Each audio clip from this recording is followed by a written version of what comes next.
going on, everybody? And welcome into the 70th episode of the Crazy One podcast. As always, I'm your host, Stephen Gates, and this is the show where we talk about creativity, leadership, design, and everything that helps to empower creative people. Now, while you're on your favorite podcast platform, be sure, hit the subscribe button so you get the latest episodes whenever those come out. And also while you're there, take just a couple seconds and leave a review for the show. Always appreciated. Let me know that people are listening and brings more people into the show. Now, over the course of this show, we have talked about a lot of different aspects of emotions, of creativity, of leadership, a lot of those different things. And creativity is emotional and it's personal, which is why it's so important to be aware of how it affects your work. It's why I talk about it so much. You know, of all the talk that we've done around emotion, it can probably really be summed up in one overarching topic. And I think that's what I want to talk about today is emotional intelligence. Because I think the best leaders are the ones that understand how they feel and how they affect other people. The worst ones are the ones who are that just sort of like emotionally tone deaf. And they're just oblivious to the way that their actions really affect the organization and the team around them. And being tone deaf doesn't just mean that you get mad, right? Like that's not when emotional intelligence isn't just about anger. It can also mean that you actually don't express enough emotions, or that maybe you don't care, or that whenever you do express it, you don't do it in an honest way. So this isn't just for the hotheads out there. I think this is for everybody, because I think a lot of leadership, a lot of creatives that I see need emotional intelligence because I know that they give a shit. I know that they care. Their team doesn't know that. Their company doesn't know that. I think sometimes they may not even know that or remember that because they've just sort of lost their way a bit. And I think that this is also really important because whenever you look at this, most people will just say, like, look, it's how smart you are. People always refer to that as like IQ, and intelligence is EQ, and it's IQ versus EQ. And I hear so many leaders sort of bandy that phrase about these days. But the interesting thing, whenever I started to look at that, did some more research as usual, was that I think a lot of psychologists will generally agree that if you look at all the ingredients that go into your success, IQ will count for somewhere between, most would say about 10%. It might be as much as 25% of your success. So just your straight line intelligence, your IQ, just how straight up smart you are, is only 10 to 25% of your overall success. That means that the rest of everything else mostly relies on EQ. It really applies to how do you apply that? How do you work with other people? How in tune are you what they're doing? So in this episode, that's what we're going to look at. We're going to look at emotional intelligence. We're going to do it to just, for starters, understand what the hell is it. The fact that it is actually made up of 5 different parts, and each one of those parts has sort of multiple subparts. So we're going to dive into all of that. And as we go through and do that, we're also just going to look at how do you get better at it? How is it something that you can start to be able to control so that it's something that really is more on your side?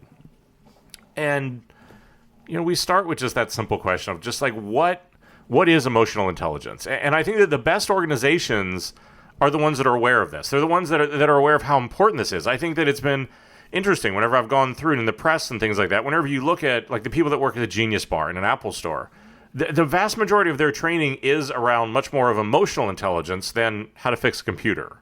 Because I think in those moments, it's about how do you connect with people? How do you create that experience? And I think that's why Apple stores are so different. That's why, and I'll ask this of people all the time, like, have you ever even considered buying a piece of Apple hardware, not an accessory, hardware, any place but an Apple store? Like, have you ever gone on Amazon and bought a laptop? In all the years I've asked that question, I think I've only had one person who ever answered yes to that. And there's a reason for that. And there's a reason behind the power for this. But that's the thing, is that we all have different personalities. We all have different wants and needs and different ways of showing our emotion. Navigating through all that takes some tact, takes some self-awareness, especially if we want to be successful. Because I think that's where emotional intelligence comes in. It's the intelligence part of it. That's the important part of what we're going to talk about today. Because emotional intelligence is just simply the ability to recognize your emotions, understand what they're telling you, and then realize how do those emotions affect the people around you. Because I think that the people that struggle with this the most are missing all 3. They are missing that self-awareness to be able to recognize what is going on with their emotions. I think that they are unaware of sort of what is that that's telling them about What is their truth? What are they really feeling? And then, again, they're just sort of emotionally tone deaf to how it affects those around them. Because that's the thing, right? Is when we talk about those around you, it really also affects how other people see you. Because we need to understand how they feel. And because this allows us to manage, to build, to maintain relationships, and to do it effectively. And I think especially if you're in a leadership position, that emotional intelligence is so critical for success. Because if you think about it, who are you more likely to follow? Who do you think is going to be more likely to be successful? Who are you going to be more likely to seek out as a mentor? Somebody who really is in control of their emotions, somebody who understands not only themselves, but takes the time to invest in you, what you're thinking, what you're feeling, or that person that just gets mad or just sort of goes tone deaf. And that's that thing, whenever they're under stress, they just sort of fall apart. Which one of those are you going to lean to? And I'm here again, I'm betting that as I'm talking about that, somebody just came to mind in the positive and the negative. I'm betting you thought of somebody who has been a great leader, somebody who has been a good mentor, somebody who, again, is emotionally intelligent to be able to do that, and that there was some resonance with you and what you were feeling. But in the same way, I think you also probably just thought of those people who were the bad leaders, who are emotionally tone deaf, and that those also probably came to mind. I want you to keep 3 people in mind as we talk about this. I want you to think about the positive example, the person who you feel like really exemplified the good side of that spectrum. I want you to be able to think about the bad person, the person who you didn't connect with, the person who you didn't like, the person who didn't have that sort of intelligence. And the third person I want you to think about is yourself. Because I want you to start to be able to try to figure out, between those two, where do you fall? Where do you fall in the way that you relate to yourself, but where do you fall in the way that other people think about you, in the way that other people gravitate to you? The best way, I think, to probably break this down is to start to talk about what are the different aspects of this. And so, once again, for this episode, I always do a lot of research because I think I always have my insights, I have my stories, I've got the things I want to talk about. But there's just so damn many smart people out there that I always find people who sort of sum it up better than I do. And this time, there's an American psychologist named Daniel Goleman. And I think he's the one who really helped popularize emotional intelligence. And whenever, I went and did the research, I think his work was the one I kept coming back to. There's the one I kept referencing. And I think his was probably the best model as I sort of looked at this and started to pull this episode together. And he will break emotional intelligence down into 5 different parts. And I think that each one of these is unique, is important, and we're going to dig into each one of them. But the 5 are self-awareness, self-regulation, motivation, empathy, and social skills. So we're going to go through those one at a time. And with each one of these, I want to sort of break down what is it, what are the parts of it, and then how do you start to work on it? How do you start to get better on it? Because I also think there's a bit of an order in which these go in. I think he doesn't talk about it that way, but I think especially for creatives, there is an order to these things. And I'd be curious to hear what other people's thoughts are of this. But of those 5 parts, the one that I really wanted to start with was self-awareness. Because I think this is so critical to so many parts of leadership, to so many parts of creativity. It really is the foundation for everything to do with emotional intelligence, because I think self-awareness as a creative becomes wildly important, because I think you need to start to understand what you do when you have a good idea. What do you do whenever you get blocked? What do you do whenever you're happy? What do you do when you're frustrated? There's some part of that becomes very important. And I think whenever it pertains to your work, that's what the focus is you. But then as we look at it through the lens of leadership, much like everything else in leadership, the pivot has to go from being about you to being about your team. And there, how do you have emotional intelligence for everyone else? That, yes, understanding how you act, understanding how you feel, that absolutely that has ripples across the pond that is your team. But it is also definitely investing in them, having empathy and understanding for them. Self-awareness has 2 parts. And it really sort of hits on those things I just was kind of hinting at a little bit. The first one is just emotional awareness.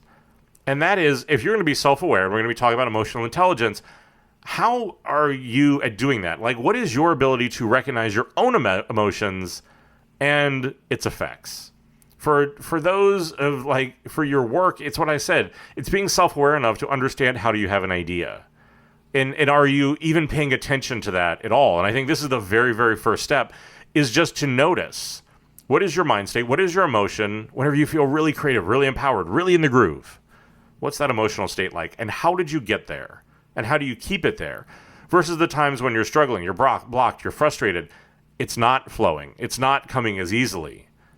What are the things that happen then? What is your emotional state? What led up to that? Because I think it really is the first step in becoming a better leader. It's the first step in becoming a better creative. It's damn sure the first step in actually starting to be able to control your emotional intelligence. It's just awareness.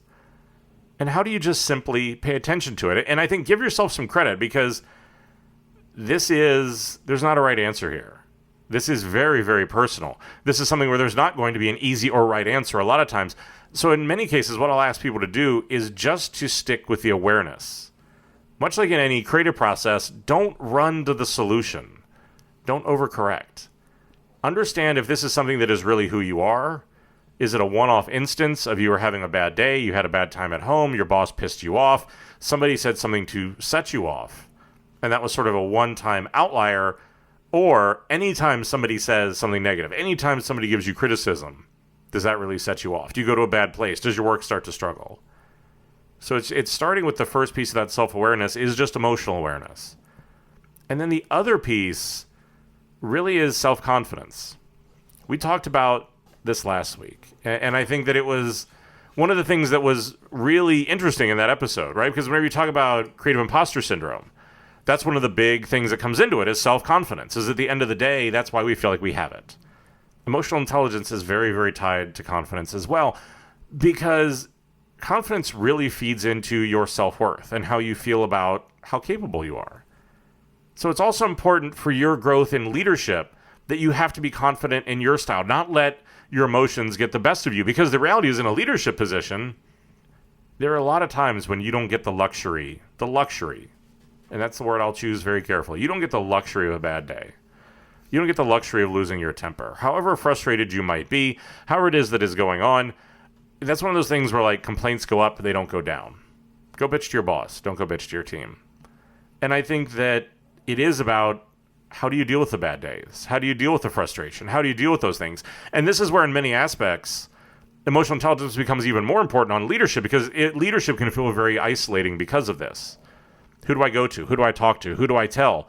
How do I release and sort of self-regulate this emotion, this frustration that I'm feeling? But that's the same thing, and it's the same thing with being creative. So much of creativity is not about knowing that you know you're going to have the answer whenever you get a particular problem. What you do know, though, is that you're confident in yourself. You're confident in the steps. You're confident in the things that you go through that are going to lead you to an outcome that you know will be a good idea. You don't know what the idea is, but you know that you've done it enough times. You have enough confidence in yourself to be able to get to that. And a lot of that confidence is bred out of you know how to regulate your emotions. You know your emotional stability. So those are the two parts, emotional awareness and self-confidence. How do you start self-awareness? How do you start to get better at this? If this is something that you haven't done, if this is something that you think that you struggle with, and if you think that you struggle with it, I guarantee you that you do. Because if it's one of those things you're like, yeah, I think you definitely do. Because if you aren't that self-aware to it and you think you do, it's sort of like, I don't know, maybe this is a weird comparison, but I always feel like it's like you put on perfume, you put on cologne, you're like, am I wearing too much? Yeah, you definitely are. Right? Like if you can smell it, then everybody else you're going to look like Pigpen from the Peanuts, like walking around with like a cloud of that stuff surrounding you. I don't know. Weird analogy. It's where we ended up. We're going to keep rolling with it. But I think that it is that sort of thing about, it's that first step to awareness. And I think there are two things that I've done. One of them that I continue to do that I think really helps with this. Because I think like most of the things we talk about, this is also not a one and done proposition. Who you are, from a makeup perspective, from an intelligence perspective, from a life perspective, from a success and failure perspective, is going to evolve over time. So your emotional intelligence and the set of emotions you're working with is going to evolve over time. Now, whenever I first started doing this, I was never a big believer in this, I guess, ever, but it's amazing how whenever I started doing it, how useful I found it, which was keeping a journal. And because I think they can really help improve your self-awareness about a lot of things. And I think even if it's just as simple, make it a voice journal where you record it in voice notes. Make it something that you write down in Evernote or on your phone. Do it physically. Get an actual diary and write it down. like whatever the way you want to do it, but just spend a few minutes each day writing down your thoughts. And your thoughts about when were you happy? When were you frustrated or mad? And then this can move you, I think, to that higher degree of self-awareness, because if you start to say, hey, I was really happy whenever X happened. Okay, well, what was happening? What led up to that? How long did it last? When you were frustrated, what happened? What led up to that? Again, what was your reaction to be? When you're mad, same thing. And that's all that the purpose is in this. And like I said, to give yourself a little bit of time to just start to see who you are. And that sounds so strange. You live with you every single day. I've talked about this before. I do this whenever I record this podcast. Like, I think I've heard my voice in my head 24 hours a day, 7 days a week for as long as I've been alive. And every time I hear my voice recorded, I think I can't sound like that big of a tool.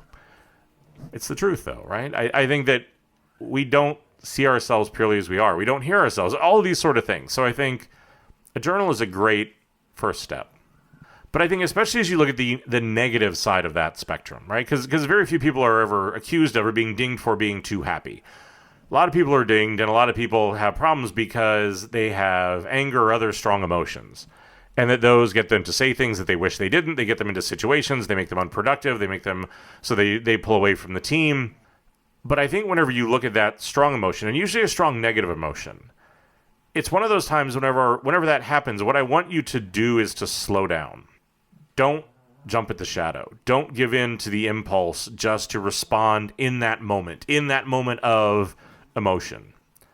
Because I think it's the ability to identify when it happens, and then to identify the cause that I think will start to lead to self-awareness. But it is also then the start of self-control. Because I think that's the other part of it. And there are plenty of times whenever I get emails from people.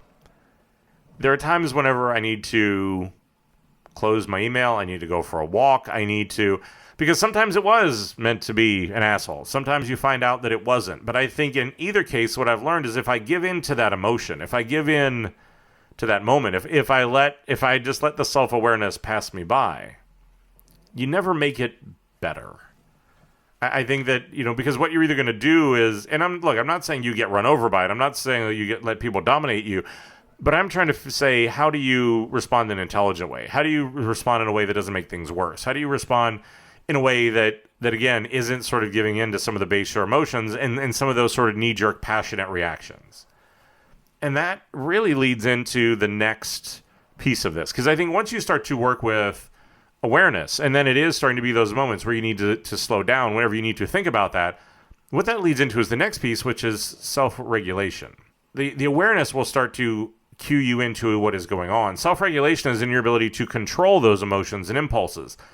And it's important because you don't want to become too angry, too jealous, make impulsive or careless decisions. Because like I said, there's sometimes in the heat of the moment, especially if it is something you really believe in, it is work that you really love, and somebody, is rude to it, somebody knocks it down, somebody doesn't show it the respect you think it should deserve. Man, you really want to respond in that moment and sort of put them in their place. But you need to think before you act, because creative people, I think more than anything, are prone to these emotional outbursts because of those sort of things, because we take this work so seriously, because we're much more emotional driven than logic driven, because we're much more of those sort of things where it's just like, look, if you just want to come in and act like our father and scold us for what it is that we've done, most of the time in our head, we're telling you to go fuck ourselves, and we're trying to figure out a more politically way to be able to say that, because it's just, again, for us, in a lot of this case around self-regulation and in dealing with creatives, it's about how do you lead with a question, not with a statement. Statements tend to lead to very black and white situations. Statements tend to lead to the need for self-regulation. I think whenever you lead with questions, it leads to conversation. Conversations rarely then require emotional self-regulation. So some part of it is also, as you do this, and again, as you think about the impact that you have on the people past you, it's starting to be aware of that. Because I think that's the other part of it, is whenever you do the self-awareness, it's not just how it affects you. Like, yeah, look, start there. But also start to look in the eyes of the people that you said whatever that was that you said to. Look at how motivated they were. Did the work get better or worse after you said it? And if it got worse, if they got angry, if you're needing to justify or apologize for what it is you're doing, then self-regulation is absolutely the problem. And self-regulation is made up, in many cases, of 5 parts. And we'll go into each one of these in a little more detail, but the 5 are self-control, trustworthiness, conscientiousness, adaptability, and innovation. Now, self-control is just what it sounds like.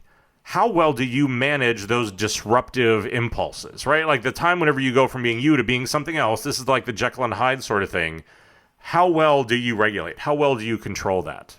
And I think it's important for you to understand that in certain situations, whenever you are bad at it, again, having the self-awareness to know that if something is coming, if you feel a particular way, go for a walk, don't say anything, give it a breath, just do something so that, again, you can start to have some self-control. Now, the trustworthiness, I think, comes in two different ways. I think on the surface, it is exactly what it sounds like, about how do you regulate and how do you have just sort of an emotional honesty and integrity with what it is you're doing. Because especially when you're in a leadership position, you can manipulate people in ways that are not beneficial for them. In many cases, I'll often say, sometimes joke, the only difference between leadership and manipulation is intent. So that people need to know that whenever it comes to emotional issues, whenever it comes to things like that they can trust you, that you've got some sort of standard. You're going to be honest with them, but you're also going to have integrity in the way that you do it. Because whenever we talk about emotions, if you are not honest, if you try to bullshit them, people know. If you try to say, I'm sorry, and you don't mean it, people know. And I think that there's that part of it where, again, there needs to be an honesty and there needs to be a true intent in that. Because if not, there's nothing worse than that sort of like sickly saccharine bullshit apology, connection, whatever that is, whenever you know it's not real. You don't trust it. Now, conscientiousness, always a fun and interesting word to try to pronounce, especially whenever you're doing something like this. Conscientiousness is how do you take responsibility for your performance and your actions? Which means if you do something that is negative, if you give in to the darker side of things, how much of a conscience do you have? Do you take responsibility and accountability for it? Do you go back and say, I'm sorry? Do you go back and actually try to improve things and make things better? Because I think conscientiousness absolutely goes with the next one, which is adaptability, which is really how are you handling change and how flexible are you? Because that's the other part, is that it's great to be conscientious. Great to go back and say, I'm sorry. It only works if you change. It only works if things get better. As I've said multiple times on this show before, this is why I say the first time it's a mistake, the second time it's a choice. The first time you do something wrong, you come back, you apologize, I take you at your word for it. The second time you do it, we've already been down this road before. We've already talked about this before. You've already apologized for this before. So you know better. You have an awareness of it because you know this was an issue last time, and now you're making a choice to not care. You don't care about, you don't want to look, deal with it. You don't give a shit how it affects me or the rest of the team. And that's the point, is we start to break trust. Because at that point, I don't trust that you actually care about me. I don't trust that this is actually a problem. That if all you think you can do is act like any sort of asshole that you want and then come back and say, I'm sorry, and like somehow that's going to fix it. People like that don't necessarily understand that there are many times in life where sorry doesn't cut it. Sorry doesn't cover it. The first time, if you really are sorry, great, I believe you.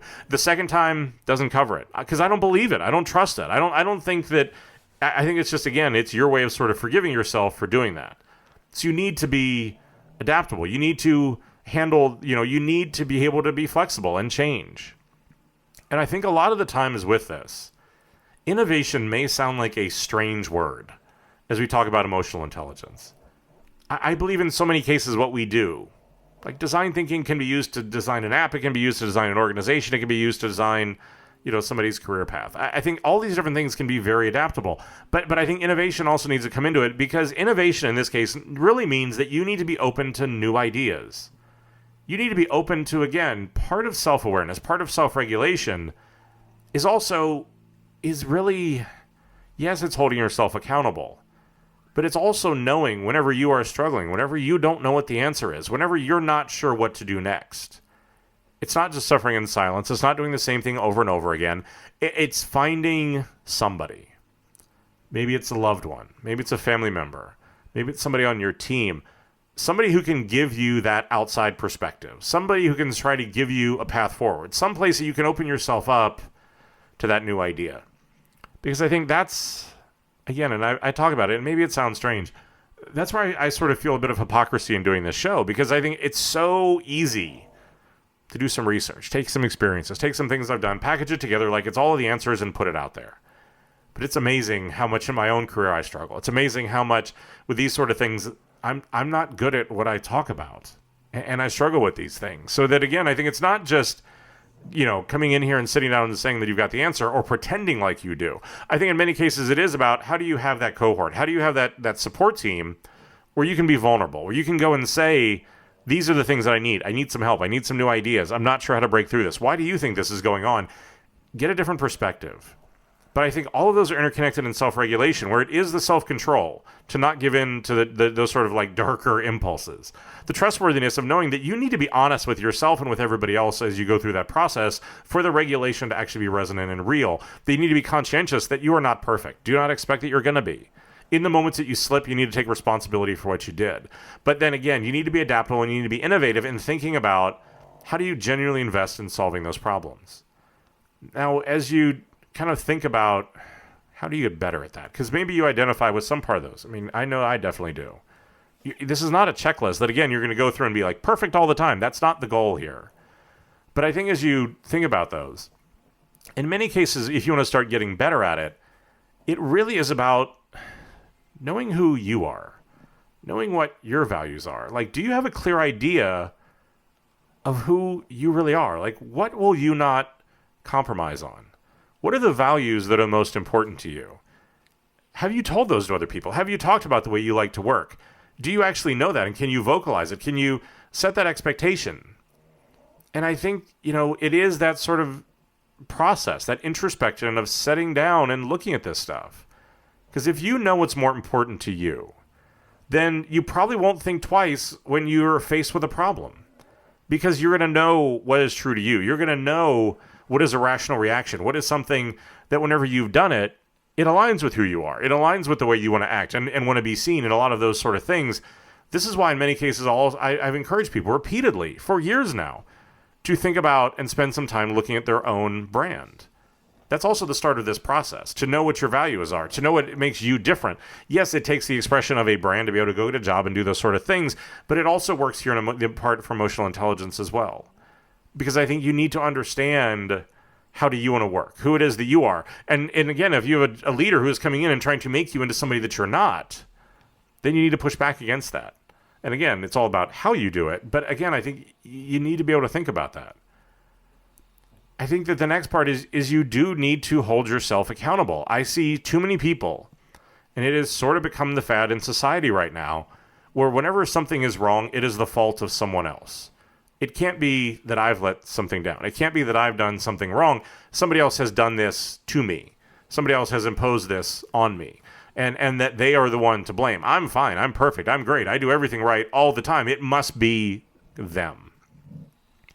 We can't give in to the them. And I think if you tend to blame others when something goes wrong, fucking stop. Right? Because I think the one thing that you can always control 100% of the time is you.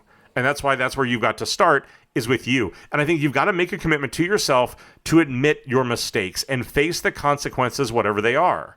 Because they're going to be there. People are going to judge you. This is going to happen whether you want to engage in the process or not. And look, at the end of the day, you probably sleep better at night. But I think the bigger part of this is that you're going to earn the respect of those around you. You're not going to dead end your career. You are going to be somebody that people want to follow, that you can build teams that they want to work with. Whenever those people, again, are just sort of, and I think you see this in so many creatives where there's that arrogance of like, I'm going to be me. Great. Be you. But also understand that you being you comes with consequences. It comes with the way that it affects the people around you. If you want to be you and you want to be a singular, strange, interesting, unique little snowflake, and that everybody else can plug into that, everybody else can work with that, everybody else sees value in that, and that, again, that is part of a bigger collective, rock on. If you do that at the cost of everybody else, where your ego circumvents everybody else, where your voice has to be louder than everybody else, then those are the places where, you know what, it's going to work for a little while, and you're going to feel all big and important, hiding that massive amount of insecurity that you have around whatever it is, but at some point you're going to be held accountable.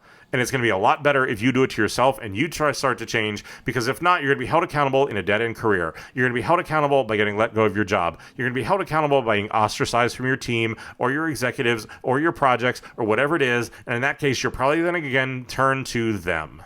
It's them. They did it to you. They ostracized you. They are the ones that didn't want to work with you. They. Bullshit, bullshit, bullshit. And I think that's the part where we need to hold ourselves accountable and be honest to this. And it's a really hard thing to do sometimes. And there are a lot of people that I would try to give that advice to. that, you know what, sometimes if that is you, just fucking lean into it. Admit it to people. Say you're trying to get better. You don't know where to start. Be vulnerable about that. It's amazing what the reaction can be if, again, it's honest. And I think the last one is, again, if you are prone to those darker impulses, if you're prone to giving in to those emotional reactions, then I think it's about how do you practice being calm. Like the next time you're in that challenging situation, be aware of how you act. This is why self-awareness was the first thing. Do you relieve that stress by getting angry? Do you take it on other people? Like, how do you do that? Here again, this is why that journaling becomes important. Like, try to write down what those negative things are. Write down the negative things that you want to say. Don't actually say them. Don't respond immediately. Don't respond in the heat of the moment, in the midst of that emotion. Because I think, like, that's that thing is, like, expressing emotion on paper still gets it out. It's better than speaking them out loud into your team. Like, you need to do these things because you have to make sure your actions are fair. You need to make sure that there's a resonance to it. Because, again, if you're an accountant or something like that, maybe it's different. But since emotion makes up such a huge part of creativity, it makes up such a huge part of leadership, it's why it becomes so insanely important that self-regulation becomes a part of this. And I think, especially in this time, whenever we have to work with more teams, bring more people into our process, we need to do it in a way without losing control. We need to show our value to an organization. We need to be a voice that is sometimes shouting into the darkness. If you give them the opportunity to make the conversation about something else, as in your emotional state, the way that you reacted to something, then you aren't dealing with what really matters. That's why this is so important, is because whenever you are that asshole, whenever you are somebody who is out of control, they're not going to talk about the issues that actually matter. They're going to talk about the way you deliver it. They're going to talk about the way you divide people. They're going to talk about all those other things. And that's what they're going to lead with, because they're going to lead with you because you can't get over yourself and get out of your own way to let the conversation be about something else. So again, that's why this is so important. Now, the inverse of that, because I think a lot of self-regulation does tend to give in to the darker impulses, the more hot-headed emotions and things like that. As we talk about motivation, and it's an interesting and tricky part of the equation because, like in leadership positions, motivation can honestly be in really short supply sometimes. And I think if you are feeling blocked, if you're feeling like you're not having a lot of ideas, again, motivation, real short supply sometimes. Because I think, like I said, self-regulation tends to be about your actions in the heat of the moment. Motivation looks at your sort of longer-term emotional intelligence, your longer-term emotional control. And with this, we really have 4 parts. And motivation is often made up of achievement drive, commitment, initiative, and optimism. Achievement drive really is about how do you constantly strive to improve? How do you constantly strive to get better? Now, in the last episode, in episode 69, as we talked about imposter syndrome, we talked about how that achievement drive can go wrong. We talked about how achievement drive can be used to mask other things, and why that, again, is about that it is important. It's about how it's positioned. It's about how proportionate it is to everything else. That ultimately becomes the part of it. But if you want to be motivated, it is that you need to drive yourself towards something. And especially the further you go on in your career, the more senior you get, the more important this becomes because the cohort you have surrounding you, smaller. The number of people who understand what you're going through, smaller. All those sort of things. There's not as much visible things that you can pattern yourself after. So that drive becomes really important. And I think whenever it comes to commitment, it's about how do you align like the goals of your goals with your group, with your organization. How committed and real is this? Because that's the other part of it, is when you want to talk about motivation, when you want to talk about emotional change, emotional intelligence, creating change, any of those things, it comes down to commitment. Because those people who want to talk do just that, right? They come in, they talk a really good game, they watch enough TED Talks and see enough buzzwords, they can string it together to sound really intelligent. But whenever it gets hard, whenever it's challenging, whenever it's not easy, whenever it doesn't work the first time, that's when the commitment starts to shine through. Because you can see they aren't really committed to it. They aren't really willing to do whatever it takes. And now initiative then comes down to the fact that whenever you are committed, you still need to take action, right? The drive is the want to get forward. Commitment is the absolute, just saying, look, I'm not going to give up on this. And if initiative is really, how do you act on those opportunities? How are you actively trying? Because again, I can be committed. I can have a achievement drive, but that still might mean I don't do anything about it. So that, again, I need to take initiative. I need to start. And I think that that's a big part of it, is to actually start. In so many things, even if I get it wrong, how do I start? How do I take that initiative? Because I think that's what will keep you motivated. Motivation will fade very quickly because unfulfilled motivation or inspiration turns into frustration in a heartbeat because of that. Because at the end of the day, if I don't actually start putting it in action, if I don't see change, if it just stays trapped in my head, it starts to die on the vine. And the last part of it and I think this is one, I don't know what. I think I do really well at this and really badly at this in equal measure, and I feel like there's not much in the middle, but it is around optimism. Because it is about, like, look, if you're going to pursue these goals, you need to do it persistently, despite of obstacles, despite of setbacks. You need to know and believe in the future. You need to know and believe that this will get better. And sometimes optimism can be in short supply because of all the people that want to stand against you, all the people that have the excuses, all the people that don't align with your vision, all the people who don't work hard enough, all the ones that do those sort of things.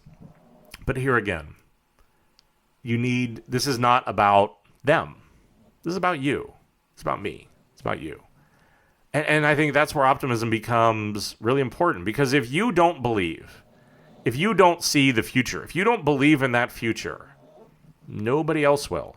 Nobody else is going to start to believe that any of that is actually going to happen, because if the person that is in charge of this, the person who's leading us, the person who is next to me, the person that I'm working with, doesn't believe that we're going to get there, that saps my energy.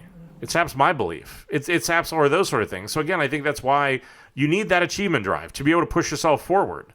You need the commitment to get it done. You need the initiative to be able to start. And you need the optimism to believe in that future state. So I think that if that is in short supply, if that's something you need to get better at, here again, there are 3 things that I would tell you to start to look at around this. The first is just, and maybe this sounds a little bit overly dramatic or overly Machiavellian or something, but just go back and just take a look at, like, why are you doing this job? Honestly. Because look, it's easy to forget what you love about your career. It's easy to get very caught up in the day-to-day minutia.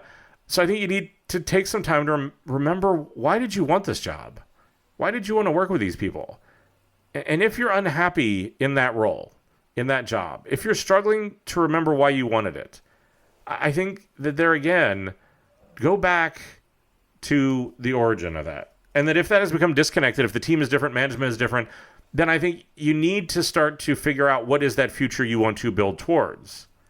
Like, starting at the root of those sort of things, starting at, like, why am I here? What is my effect? What do I want to become? And again, starting with me, not with them, I think will, in a lot of cases, let you look at a situation in a different way. And I think that you need to make sure that the outcome of this is something that is different. It is something that is innovative. It is something that is energizing and optimistic. It is something that is forward-looking. Because if not, this is not an excuse to have a pity party, to sit around and be able to line out and talk about, all the things that are wrong. I'm great at that. I'm really good at sort of, whenever that vision starts to dim a little bit, whenever it feels like it's a little bit further away than I wish it was, sometimes it becomes easier to concentrate on all the reasons why not.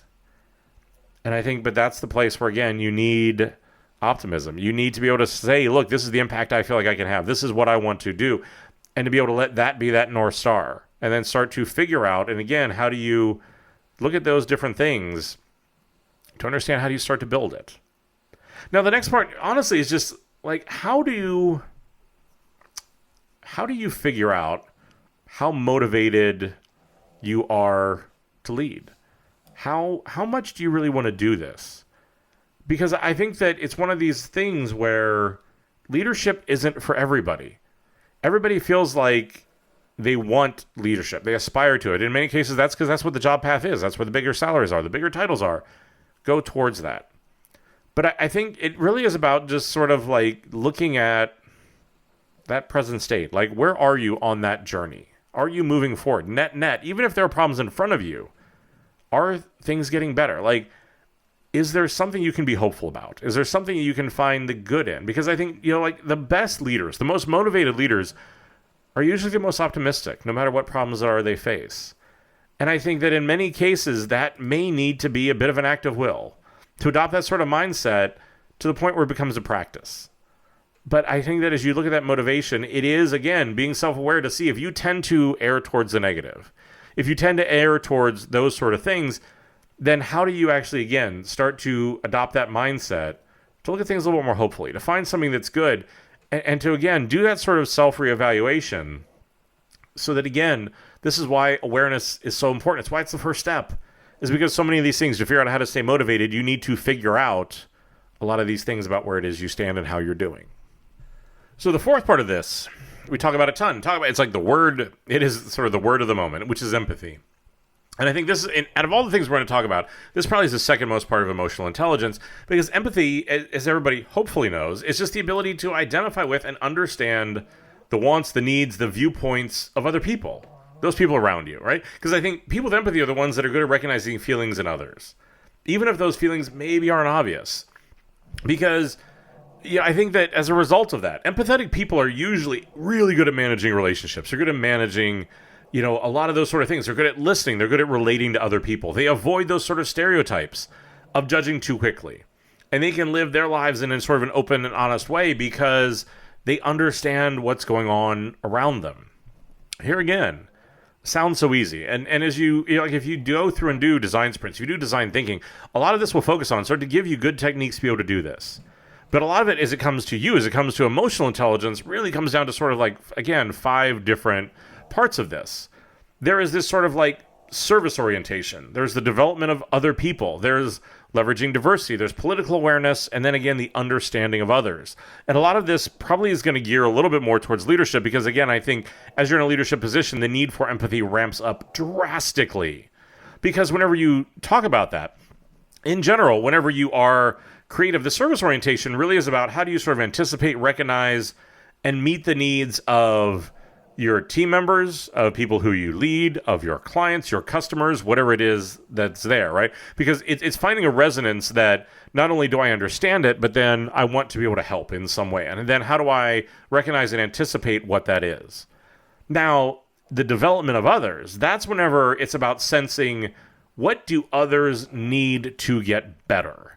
What do other people need emotionally to make progress, to get better at their abilities? Like what is it that they need? Do they need somebody who's sympathetic? Do they need somebody who is very honest? Do they need somebody who's going to push them and to be able to push against them and to be able to push their ideas? And I think that here again, it's not just about what I need. There is an understanding of resonance that is the foundation of this. But as we start to get into empathy and as you start to get onto leadership, this model becomes more complicated because as we talk about developing others, it's not about just me. It's about how do I then help other people? How do I give them what they need? How am I the shoulder to cry on when they need it? How am I the kick in the pants whenever they need that too? And everything in between. Because I think a lot of that then does come out of really leveraging diversity. I think you need diversity in the perspectives that surround you. You need diversity that is on your team. You do not want to surround yourself with people who think the way that you do, who are emotionally built the way that you are, because it's not healthy. It's not good. Good work does not come out of that. There is something about the contrast. There's something about playing off those sort of things that really opens up some amazing opportunities, but you need to lean into it. And I think that then the political awareness, this is real one that is very, very much directed as if you work in in-house teams or something like that. But this is about how do you sort of read a group's emotional state? How do you read the power relationship of that group or that person to someone else? So that, again, because that part of sociology, that part of psychology will play into it. That even if, again, I'm trying to help somebody else, if they're a CMO and I'm a designer, that conversation is very different. How open they are to that is very different. And that layer of politics is going to affect your emotional awareness, what your emotional expression is. Because if you just sort of talk to the intern the way you talk to the CEO, usually that doesn't go terribly well. Now, again, you can overcorrect on that sort of political awareness to the point where you won't say anything to anybody who is not below you in an organization. That is a massive, massive negative. So I'm not saying that. But like I said, it really comes down to how do you understand other people? Because discerning the feelings behind the needs and wants of others is what really is sort of like the evolution of a lot of emotional intelligence, because you do start with yourself. But empathy is about how do you make it about other people?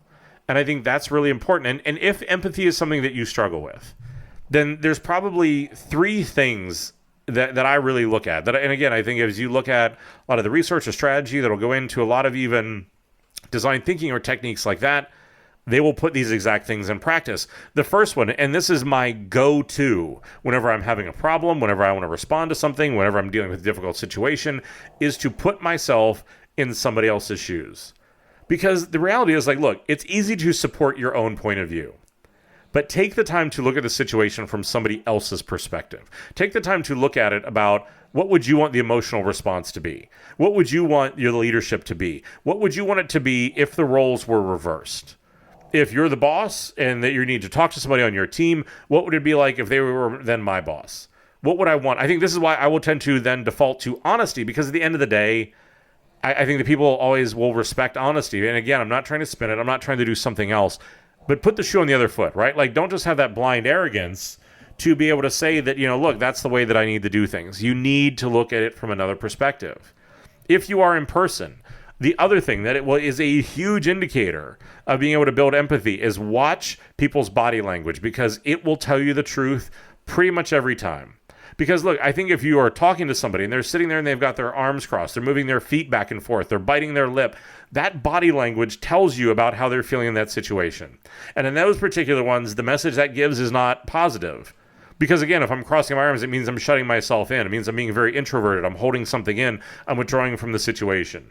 Fidgeting, the same thing. Like, you can really kind of take this a long way. I'll post some books in the show notes that, again, get very interesting and a lot of sort of insight into this. Like, I've spent actually a lot of time studying this, but I think learning to read body language can be a real asset in a leadership role, because you'll be able to really determine how do people actually feel. Because just like doing research, just like testing out your own work, what people say and what they do hardly ever match. And that body language can really give you the opportunity to get some insight into what is actually going on. And the last one is when you're going to talk about empathy. This may feel strange. It may even feel a little bit different, but I think it is one of these things where to respond to the way people feel, not just responding to what their work, quote unquote, work project needs are. That if somebody is happy, if somebody is mad or sad or frustrated or things like that, to go and ask questions about how do you dig that out, to go and ask questions to be able to do that. I mean, like, whenever I think about it, I'm amazed at how few bosses I've ever had in my career ever asked me the simple question of, are you happy? It's such a simple thing, but I think in most cases, they don't ask because they don't want the answer. They don't want to have to respond or deal with a feeling because they don't know what it is. Deadlines, easy. Deliverables, easy. Things like that, great. Like, give me the numbers, fantastic. That IQ side of it doesn't carry water, especially with the people who are more successful, more highly driven. There does need to be a feelings conversation there. It can't just be great, give me the numbers. It can't just be do this over and over again, perform, shut up, do whatever that is. You need to ask, you need to respond to feelings because, again, that is a big part of emotional intelligence. As creatives, we are emotional beings. Whether we like it or not, it's just simply the facts. But I think that's why that becomes such an important part of this. Now, the last part of this is going to be a little bit of a doozy. And this is around social skills. Because, like, it's usually easy to talk and to like people who have good social skills. Like, those strong social skills are typically team players. Rather than focusing on their own success, they help to develop other people. They help them shine. Like, they're really good at managing disputes. They're really good communicators. They are able to sort of build and maintain those relationships. It's a complicated thing. It's why in this case, we'll end on a whopper. There are 8 parts that actually go into what I think make up really good social skills. And those are influence, communication, leadership, change catalyst, conflict management, building bonds, collaboration and cooperation, and team capabilities. Now, again, let's go through these one at a time. I think influence really is, how do you use and wield these skills? And I think that's why, with social skills, a lot of this really then is the last step, because it is the culmination of a lot of these other things. Because if you don't have emotional intelligence, if you aren't connected with people, you're not going to have any influence to be able to wield. So that, again, I think that's why in this case, once you're able to develop that, that's when these will come into place. But I think influence is just, again, how do you use the fact that people listen to you? How do you use those sort of things? And I think in a lot of cases, whenever you use them, are you then able to communicate? Meaning just simply, do you send a clear message? Do you speak honestly and clearly? Do you do those sort of things? Because I think if you have influence and you have communication, that ultimately then yields the next piece, which is leadership. Because leadership really is about how do you inspire and guide groups of people? How do you inspire individuals? Because I think that that is the byproduct of a lot of this emotional intelligence, is truly being looked at as a leader, not as a manager, right? A manager is somebody who only gives a shit about deadlines. A manager is somebody who only gives a shit about numbers. They don't care about your emotional state. They don't care about anything else but just performance. That is not actual leadership. That is management. I know that it is a distinction that some people may not like, but it is one that I will continue to make. That again, a leader cares about all of you. A leader cares that you are happy, not just that you are doing your job. Because again, if all you care about is me doing my job, then all you are to me is a paycheck, and that is not the relationship anybody should want, because ultimately it's not going to be successful. But then I think that that leadership will then lead to you being a change catalyst, which means that if I have influence, if I'm able to communicate, if people view me as a leader, what that then builds into is my ability to initiate or manage things changing. Because this is why, for so many people, whenever you want to go be a leader, whenever you want to go change your organization, it doesn't go anywhere, and they can't figure out why. It's because, again, you have no emotional intelligence. You haven't built up the influence, the communication, and the leadership to be able to actually affect change. This is the rampant problem of so many people who lead companies right now, because what they think is that they can be a change catalyst because of their title. If you do not have influence, if you cannot communicate, if you've not built leadership, if you're not emotionally intelligent to the state of your organization, then all you're doing is barking out orders that people will follow because they want to keep their job, and that is what they're going to spend most of their time doing. They're going to spend most of their time keeping their job, not doing their job. But to be a change catalyst, that's why, again, you have to have invested in this stuff. You have to be somebody that is good at conflict management. You need to understand what is going on with people. You need to negotiate with them. You need to resolve disagreements. You have to be able to get people over their own bullshit. I don't know a better way to be able to say that. But again, I think that's one of the social skills that ultimately this ladders up to, is that if you want to bring about change, there's going to be conflict. People are not going to like it, not going to be happy about it. Whenever they do that, how do you actually make things better? And the ability to do that is about building bonds. And this is nurturing honest relationships, honest investment in people to build a real bond with them. Again, if all that you're doing it is because, out of politics, if you're doing it out of social climbing, if you're doing it out of those sort of things, then again, I'm not going to have the influence and the leadership to actually leverage that, because we're building on quicksand. And again, it is so frustrating to see how many people inside of these really big organizations can seem to make very fruitful careers with their only skills being kissing ass and hitting deadlines. They have no real bonds with people. They have no actual talent, but somehow that's enough. And it's so frustrating. And I think that then it comes down to, again, if you want to be that change catalyst, you can't be the one that is screaming into the darkness on your own.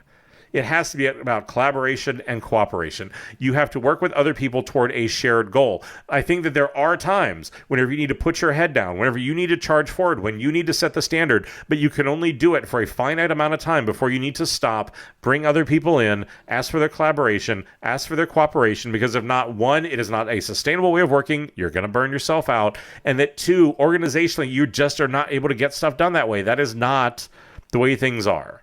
This is ultimately about the team, about how do you create that group that is going to come together to create a collective goal, because that's where emotional intelligence is tricky, because it starts with you, but then it needs to move out past you to be about other people. And so if you want to get better at that, get better at those social skills, the first one, which I think can be challenging, is to start to learn about how do you actually do conflict resolution. Because I think leaders have to know how to fix problems. You have to learn how to fix problems between your team members, between your customers, your vendors, everybody you work with. There are classes on it. There are things you can do. There are ways where, again, it is a fantastic way to make it about how other people feel, how other people think. The next part, learn to say thank you. Learn to praise other people. Because if you want to lead people, if you want to honestly try to inspire loyalty, it's amazing how far it goes to say thank you. It's amazing how often those words aren't said. It's amazing how just simple praise can make people feel so good. Again, especially for creatives, because we do tend to be more emotional animals. We tend to be more insecure animals. And look, learning how to praise other people, it's probably a bit more of an art than anything. But you also, more than anything, need to make sure that it's sincere. And you need to make sure that it's real. Because when somebody does something well, it needs to mean something. It's just like, I'm sorry. If it's hollow, if I don't trust it, if I don't believe in it, it doesn't mean anything. But again, it's amazing how easy and how quick it is to criticize. It's amazing how easy it is to do those things. It's amazing how hard it is to say thank you. And the last part of this, I think, is to look at how do you get better at being a communicator? Most of social skills comes down to how do you deliver a message? How do you handle that? Because that's the thing with so much of emotional intelligence. I see people they've got the right message with the wrong delivery, and that still lands wrong. And I think that that's why so much of this becomes important, because you can be doing the right things, thinking the right things, going about the right things. But if you don't connect with people, if there's not an emotional connection to them, then all you're doing is telling them what to do. And then you're going to sit around frustrated as to why do you not get the results you want? Why do you have to micromanage people and lean in on people and do all these sort of things because you don't trust them and they don't trust you? There's not an emotional connection there. There's not an emotional bond there. And we can all fake it, and we can fake it based on politics. We can fake it based on org structure. We can fake it based on, who makes the most money or stands on the biggest stage or whatever that is. But at the end of the day, it's all fake. And the organizations don't change. Things don't get better. People leave. Teams turn over. And that's why I think all this is so important, is because, look, you can either start to work on this on your own, start to develop the self-awareness, start to develop all these sort of things to get better at emotional intelligence, to get better at these sort of things. Understand that this is an ongoing part of this, to really be able to invest in this so that you can start to see the power of influence. You can start to see the power of making things better for other people, making things better even for yourself. Or you can ignore it. Skip the episode. Don't do it. And it's like I said before, have your career defined and limited by it. Because emotional intelligence, I think, is that next frontier in leadership. It is the next frontier in so much of what goes on, because these big companies, I think, have overlooked people for too long, that as there is this increased demand for innovation, for creativity, for all those sort of things that we talk about, this has to then be the thing that goes along with it. The same old leadership models will not sustain. The same old leadership models will not be successful. Emotional intelligence has to become a part of this. Because especially in a world that becomes more disconnected because of social media and digital and everything else, whenever there is an actual interaction between people, the importance on it is just that much greater. So it's like I said, I think what I hope for you, there's a lot here. It's all in the show notes. It's all written out. I'm going to post some articles, do some other things like that so you can start to spend some time with this. But start. Find that group. Find that advisor. Find somebody who can, again, you can start to work on this with. Somebody that you can spend the time even with yourself to think about. Because if you do that, you will become more successful. You will become better. Your work will become better. Or ignore it. Say, you know what? It's them. It's all about them. It's their problem. It's what they did to me. Enjoy that road to nowhere. Because that's what it's going to be. So, as always, I hope that this was useful. I hope you found it, that you got something out of this. If you did, take a minute, favorite podcast platform, leave a review, hit the subscribe button while you're there, so whenever these new episodes come out, you're sure that you get them. As I've said a few times through this, look, you can find out more about this podcast, you can find other articles, full show notes, all those sort of things. Head over to The Crazy and the number 1, thecrazy1.com, and all the show notes, articles, all that stuff will be up there. Follow me on social media, all different social media platforms, whatever it is, LinkedIn, Twitter, Instagram, all those ones are the main ones. If you want to, head over to Facebook. Just type in The Crazy One Podcast. Like the show there. I'm answering questions, posting articles there too. As always, everybody down in legal wants me to remind you that the views here are my own. They don't represent any of my current or former employers. This is just me out here talking. And finally, I say it every time because I mean it every time, but thank you for your time. I know that time is truly the only real luxury that any of us have, and I'm always amazed that you want to spend any of it listening to me. So, until next time, go out there, start to become more self-aware, understand the importance of emotions and that what the profound impact that it can have on you and your career. And as you start to work on it, and as always, stay crazy.